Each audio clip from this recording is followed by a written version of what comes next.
Up until one night when a routine moment with our horse took an unexpected turn. The stable had always been my haven from loneliness. It made me reevaluate all I believed I understood about trust limits and my own wants. It may sound odd, but I must admit that it began innocently enough. At least that's what I initially told myself. My husband was gone on another business trip, and the home felt too quiet and lonely, so I went to the barn, like I had done countless times before, in search of solace. The relationship between my husband and I had always been one of routine, predictability, and comfort, but that evening something felt different, a shift I couldn't quite explain. And in the quiet of the barn, I crossed a line I never thought I would, one that blurred the boundaries of trust, loyalty, and who I believed I was. Apollo, our magnificent chestnut gelding, had always been a calming presence, a source of peace in my otherwise routine life. I stayed at home while he put in long hours at his corporate career and frequently traveled for work. Together, we had created a routine existence that included long hours in front of the TV, calm weekends, dinners, and ordinary moments. But something was lacking on the inside, although I couldn't instantly identify it. I saw that our distance from one another appeared to increase over time. So I went to our horse. We had always had horses on our farm. The fields spread out like a peaceful oasis. The barn was well maintained, and it was a piece of property remote from the hustle and bustle of the city, a place where we could breathe. Although I could see that the horses offered my husband serenity, they never seemed to be more than a pastime. But for me, the animals represented a deeper connection and a kind of escape from the routine of my daily existence. When my husband was gone, I would frequently go to the barn, feed the horses, and spend time with them. You see, that's how the connection that I never anticipated began.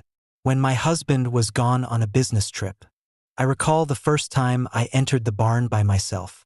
I had never been close to Apollo before because he was always my husband's horse. But that day I felt a strange pull toward him, an unexpected connection. The air was crisp, and I could smell the scent of hay and earth filling my nostrils. There was a large, beautiful gelding named Apollo standing in the stall. He was magnificent, with a glossy chestnut coat that glowed in the afternoon sunlight streaming through the eyes. His eyes were a deep, soulful brown that seemed to watch me with curiosity. After a moment of hesitation, I stood by the stall door and watched him. He bent his head and smelled the air around me, his nostrils twitching. I approached him slowly and carefully, saying, "Hey there," in a voice that was almost audible above a whisper. The words felt strange coming out of my mouth, but there was something about him that made me want to speak to him as though he could understand. And for reasons I couldn't explain, I felt an instant trust from him. Apollo was his name, and he seemed to recognize the vulnerability in me just as I recognized the same in him. Over the following days, I began to spend more time in the barn each time my husband was away. I would go out to visit Apollo. I'd brush his coat, clean his hooves, and sometimes I'd just sit beside him in the quiet of the barn. I couldn't tell you why, but I began to feel a sense of peace whenever I was with him, an emotional release that I had longed for in my own life. And so the days passed. My husband's trips became longer, and I found myself growing more and more connected to Apollo. It was as though he understood my unspoken feelings. His presence brought me comfort, and when I rode him, it felt like I was escaping into a world where nothing else mattered. The rhythmic motion of his gallop became my solace. The wind in my hearing, the pounding of hooves beneath me. It was like nothing I had ever experienced before. But then one day something shifted. First, it was just a peaceful time in the stable where I had spent the afternoon riding. But when I returned to untack him, I felt compelled to stay. I was reluctant to part from him. I couldn't explain it, but as I ran my hands over Apollo's sleek coat, I couldn't help but feel a strange longing that went beyond the simple connection we had developed over the past few weeks. I moved closer to him, my hands lingering longer than usual, and he didn't pull away. In fact, he seemed to lean into my touch, responding to mine in a way I hadn't anticipated. I could feel Apollo's presence in every fiber of my body, Even though it was subtle at first, just a slight movement or change in position, but I could sense the energy between us. In a silent understanding, I realized how strange it sounds and how impossible it must seem to someone who hasn't been there. It wasn't about lust at first, but there was an unmistakable tension and charge that pervaded the air whenever we were together. I made an effort to ignore it and suppress it, but while my spouse was away, it was always there. I was pulled toward Apollo and back to the barn. Even when my husband was home, the gap between us seemed to grow. The nights spent alone in the house were colder and more desolate. I would sit outside and listen to the wind as I waited for him to come home. I couldn't communicate with him the way I could with Apollo because he didn't understand my needs or my silences. But Apollo did. One night, after a particularly demanding day, I found myself in the barn once more, unable to resist the pull. I tried to ignore it and divert my attention, but the pain in my chest became intolerable. Apollo was anticipating my arrival. I approached him without hesitation or second-guessing. Apollo was there, standing patiently as if he had been waiting for me all along, and I could feel his gaze on me steadily and sure. For a moment, I just stood there, breathing in the night air in an attempt to slow my racing heart. And then it happened. The barn was dark, with only the faint glow of the moonlight coming in through the wall cracks. I'm not sure what caused it, but as I extended my hand to touch Apollo's guy, something changed between us. The bond became deeper and more than simply emotional, and I recognized at once that I had gone too far. With my heart racing, I took a step back. What was I doing? What had I just done? However, I didn't want to quit because of the truth. I had no idea why, but I couldn't help but feel that Apollo and I had something in common that defied explanation. Something that had become ingrained in me and would not go away. It wasn't a passing moment. Rather, it was the start of something from which I couldn't escape. Something that grew. As the days went by, I found myself going back to the place repeatedly while my husband was away on business. I wasn't sure what to call it. I just knew that I couldn't stay away. But the story didn't end there. When I first crossed the line, I thought it was a mistake, something I would regret and bury deep inside, hoping no one would ever know. I tried to convince myself that I was just confused and that my loneliness had clouded my judgment. But that wasn't the problem. It was a need, a deep visceral need that grew with every visit to the bee barn. Apollo was no longer just a horse. He had become my secret, my escape, and my obsession. His presence haunted me even when I wasn't with him. In the quiet moments of my day when I was by myself in the house, I would think of him and how his muscles rippled beneath his skin when he moved. No matter how hard I tried to resist, the connection between us was irresistible, drawing me in like a magnet. It wasn't just the physical proximity that drew me in. The silence between us seemed to speak louder than words. I could almost feel the heat of him in the way he responded to me. Apollo knew that every touch and glance between us was enough to send a wave of heat through my body, and he didn't need to say anything to make me feel seen, understood, and wanted, despite my best efforts to convince myself that I was being silly, that I was simply lonely, and that I needed to gather myself. I kept going back to the barn. I still had my own life to live, so I could have gone out with friends, concentrated on hobbies, or even taken up work again. But the fact was that I didn't want anybody else. It wasn't even that my husband was gone. Yes, he was often abroad on business. I didn't want other folks around. I didn't want to use something irrelevant to fill the hole. That night, after everything had changed between us, I wanted Apollo. My husband had just returned from a week-long trip, and while I was glad to see him, there was something about him that felt hollow as he lay next to me in bed. His steady breathing seemed to only make my mental turmoil worse.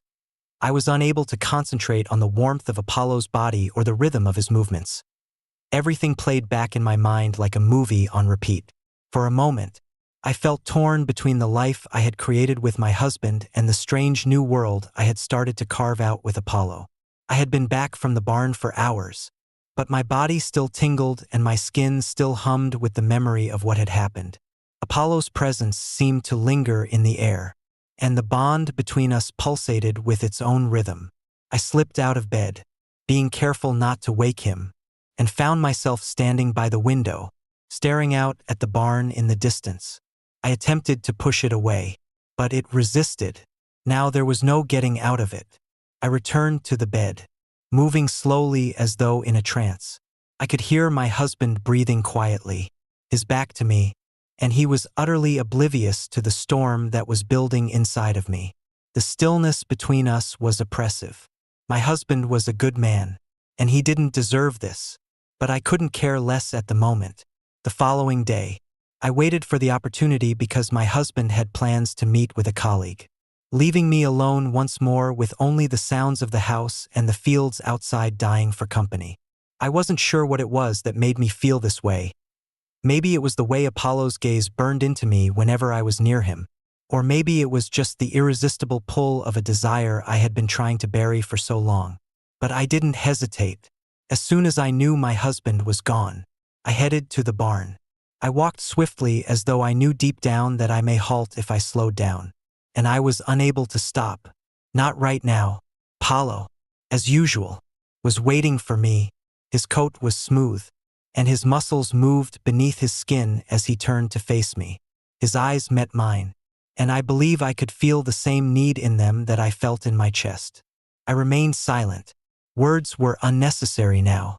My hands were shaking as I reached for him. My breath was short. My pulse was racing, and I felt a shock of electricity as I touched his mane. He nickered softly as if inviting me closer, and I didn't hesitate. My hands wandered over his coat, the warmth of his body seeping into my fingers, my skin prickling with sensation, and the world outside the barn seemed to fade away as I focused entirely on him. I didn't know what came over me, but I didn't want to fight it. I couldn't explain it, but it felt like every nerve in my body was alive, every fiber attuned to him. I was unwilling to quit. I was unable to break the silence in the barn, which was only broken by Apollo's gentle breath and the rustle of his mane beneath my fingertips. The tension between us became thick and obvious. The heat coming from his warmth seemed to sink into me as I pressed myself into his side. Unable to get away, the world outside the barn seemed to stop for a moment as Apollo leaned in, his nostrils flaring, and I swear I could feel his heartbeat echoing against mine. I didn't want Apollo, turning his head to nuzzle my neck, his breath warm against my skin, and the sensation sent a wave of heat through me. I gasped, surprised by how it made me feel, and I wanted more. Without thinking, I reached up to touch his face, my fingers grazing his lips. What transpired after that is unknown to me. My body was pressed closer to his hands, moving in ways I couldn't describe. The sensation of his muscles beneath my touch made my breath catch in my throat, and I couldn't stop myself. I was lost in it. Every instinct inside of me screamed for more, for something I couldn't put into words, and there was no turning back now. I'm not sure where the line blurred, but all of a sudden I wasn't just standing there anymore. I felt exposed and vulnerable as my chest heaved and my breath was ragged in the stillness of the barn. I drew away, my heart thumping in my chest and my body shaking from the shock of what had just happened. But I was certain that there was no going back because the line I had crossed wasn't just a physical one. It was a line in my heart and mind that had been erased, and I wasn't sure how to find it again. The way my body had reacted to Apollo and the way his presence had overwhelmed my senses was something I couldn't stop thinking about. I tried to ignore it, telling myself it was only a moment of insanity. But it wasn't. Instead, our bond had grown stronger, and the more I tried to ignore it, the more it consumed me. My husband had left again, leaving Apollo and me alone with our thoughts. He couldn't have realized that I wasn't truly there anymore. Even when he was at home, I couldn't stop thinking about that barn, Apollo's warmth, and the way he made me feel in ways I couldn't explain. It was like a part of me had come alive that I wasn't even aware existed. The days seemed to fly by, and every time I wasn't with him, I found myself missing it. All I could think about was the warmth of Apollo's body on mine, the sensation of his breath against my skin. I started going to the barn every day, even when my husband was around. I would make excuses like I needed a walk, some fresh air, or just some alone time because I couldn't tell him the truth about what was going on inside of me. The truth was that I needed Apollo more than I needed him. There was an unmistakable pull between us. Every time I entered that barn, I felt as though I was entering a world where only Apollo and I existed, where the outside world's noise and my life's expectations vanished. However, this time, when I got to the barn, something felt different. Apollo wasn't in the stall where he usually stood waiting for me with his kind eyes. He normally answered when I phoned. But today there was stillness. I called his name in a quiet but urgent voice. My chest began to swell with terror. Had he been harmed? In the hopes of finding him, I hurried through the barn, opening the doors to every stall. At last, I heard him. His low whinny reverberated throughout the barn, and I followed the sound until I discovered him standing close to the far end of the stable. He was simply standing there, his head lowered as if he was thinking deeply. His eyes brightened when he saw me, and he trotted over to me, his hooves making a rhythmic sound on the hard floor. For a moment, I stood motionless, watching him approach, and then he came to me, nuzzling me tenderly with his nose as if to reassure me that everything was all right. I touched his mane with my hand. I closed my eyes and stood there, experiencing the moment, my hands shaking with the intensity of the emotions coursing through me. However, I wasn't simply standing there. Something inside of me was shifting once again, a silent need that I couldn't ignore. I let out a shaky breath as I gently stroked his neck, the muscle beneath my fingers rippling with every movement. The closeness between us was palpable, the air thick with unspoken understanding. It felt as though the space between us was closing, as though Apollo and I were becoming one in some way that went beyond the physical. I couldn't explain it, but in that moment it was as though we were connected on a level I had never felt before. The emotional bond between us had grown so deep that it was hard to differentiate where I ended and where Apollo began. He seemed to respond to every thought, every feeling that ran through my mind, and in turn, I became attuned to his every movement, his every breath. It was as if we were communicating without words, a silent understanding that grew stronger with each passing moment. I moved closer to him, my hand trailing down his side as I pressed my body against his. The warmth of his body seemed to melt away any lingering doubts or hesitation I had. There was no need for words, there was only us. Only the quiet bond that tied us together. I had long since given up attempting to figure out why this was occurring. There was no use in doing so. Apollo moved, pressing his chest lightly against mine, and I had an odd emotional outburst. I closed my eyes as I felt the sensations spread throughout my body. My hands brushed over his coat, and the smoothness of his muscles beneath the skin sent a wave of warmth through me. I could feel my heartbeat speeding up the tension between us, which grew with every second.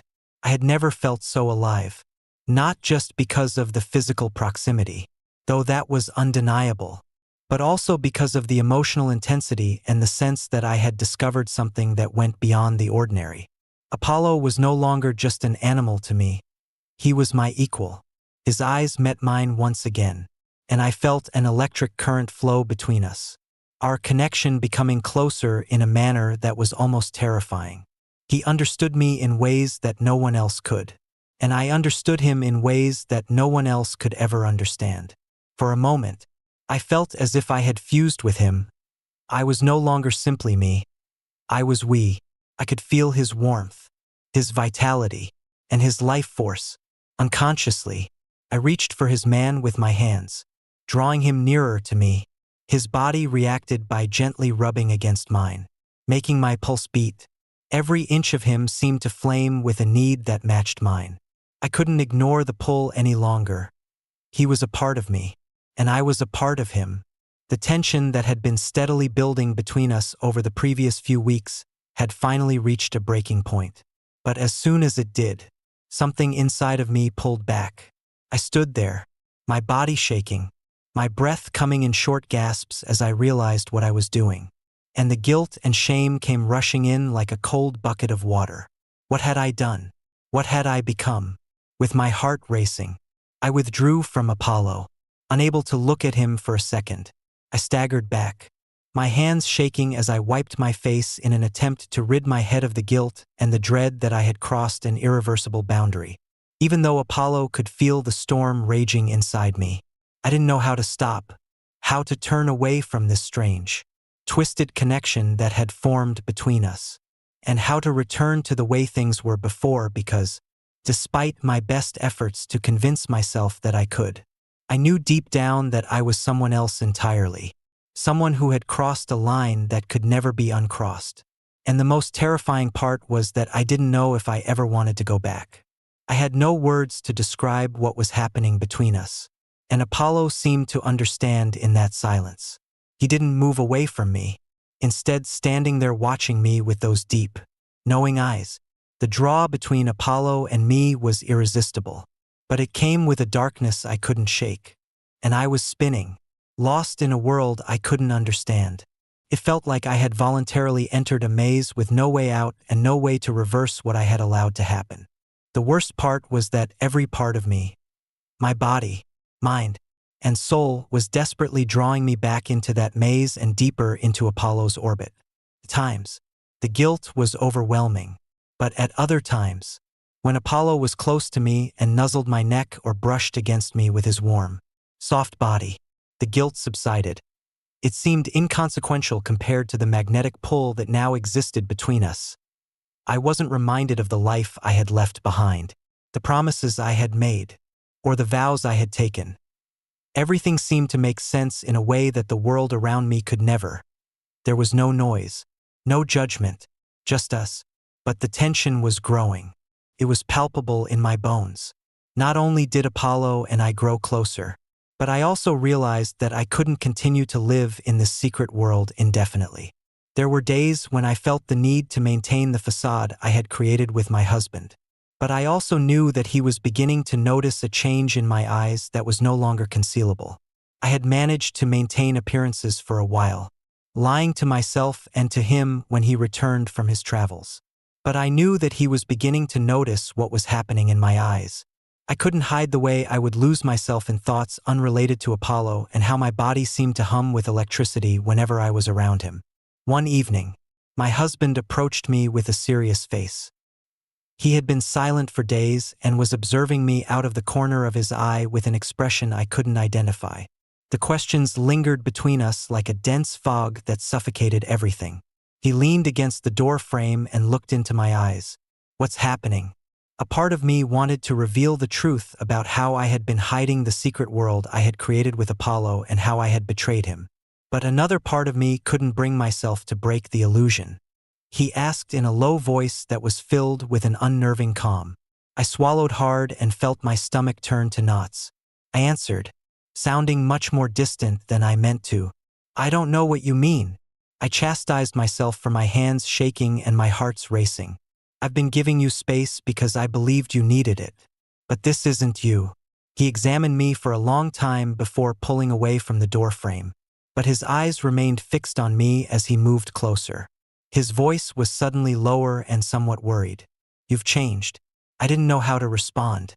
The part of me that had previously been his wife appeared to have faded, lost in a world that no longer fit, and I felt like a stranger to myself, cut off from the life I had known and the woman I used to be.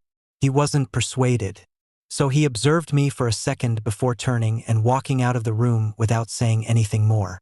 "I've been fine," I eventually muttered, pushing the words out even though they felt like falsehoods. He was just a bit anxious. The ensuing hush was deafening. He was pacing the kitchen downstairs, and I could see he was attempting to solve something, to put the parts of a jigsaw he couldn't quite put together. I wanted to go out. As the days became colder and I felt myself withdrawing further inside myself, I wanted to flee and rush to the barn to be with Apollo, where the only things that mattered were the warmth of his body and the stillness between us. The draw to Apollo was so strong that I ceased acting as though I was no longer resisting it. Functioning without him was now getting impossible. And then it happened. When my husband went for a conference in the late afternoon, I headed back to the barn. I was aware of my actions. There was no going back.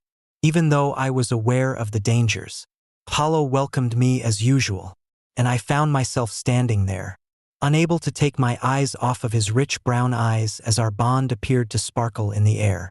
My hands were shaking as I reached out to touch his man. But this time there was a certain intensity in the air, a knowing between us that hadn't existed before.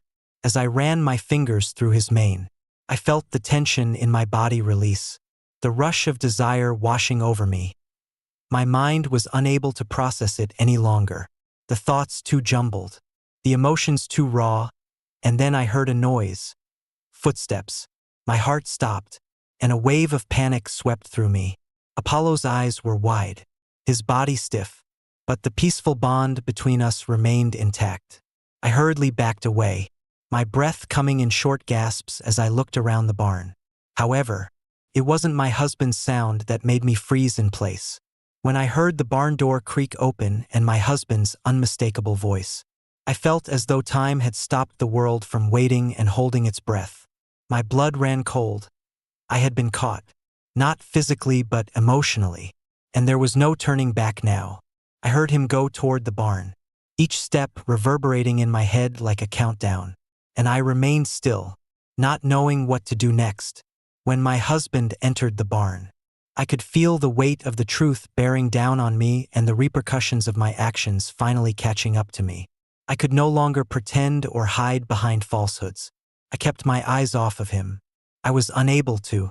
After standing silently in the doorway for a while, I heard him say something, in a steady, quiet voice. He added, "I knew something was wrong, even though I didn't want to believe it. I now see that as I turned to face him. I was betraying him in the worst manner conceivable. My heart was heavy with humiliation because the guy I had once loved with all of my heart was standing there. This is not what I ever wanted." The words barely made it out of my mouth as I murmured them, but they did. He didn't respond because he didn't have to. The anguish in his eyes informed me that there was no simple solution to mend what had been damaged and no way to undo what had transpired between Apollo and me. The story had reached its terrible, irrevocable conclusion, and there was no repairing the harm I had done. My world had changed, twisted, and broken in ways I couldn't understand. And as the silence between us grew, I came to the realization that, regardless of what happened next, there was no turning back to the way things had been. Everything had changed.